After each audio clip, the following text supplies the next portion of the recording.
عليكم. في هذا الفيديو غادي نشوفوا كيفاش انستاليو ويندوز سيرفر 2019 في VMware ورك ستيشن. غنديرو create a new virtual machine. next. هنا غادي نختارو الايماج ايزو ديال ويندوز سيرفر 2019 اللي ديجا شارجينا. next. هنا عندنا ال VMware ما كيسيبورتيش ويندوز سيرفر 2019، يعني غادي نختارو 2016. نديرو next. غنسميو 2019. next. نديرو single file. next. et finish. غادي نديرو edit virtual machine وفي الرام غادي نعطيوه 4 جيجا. بروس جوج ديال لي بروس اي اوكي.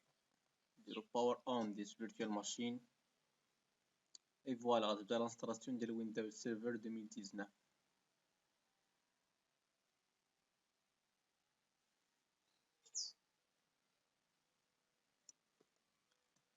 هنا غنديرو next.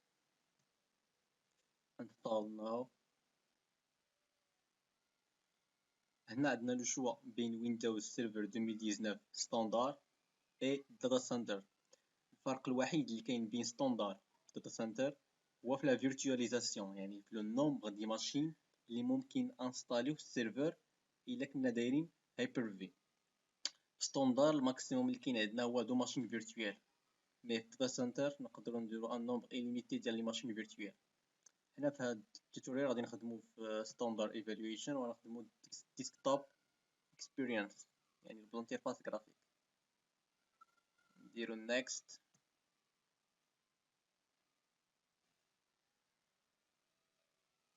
accept the license terms. next. install windows only. عندنا هنا الديسك دور 60 جيجا.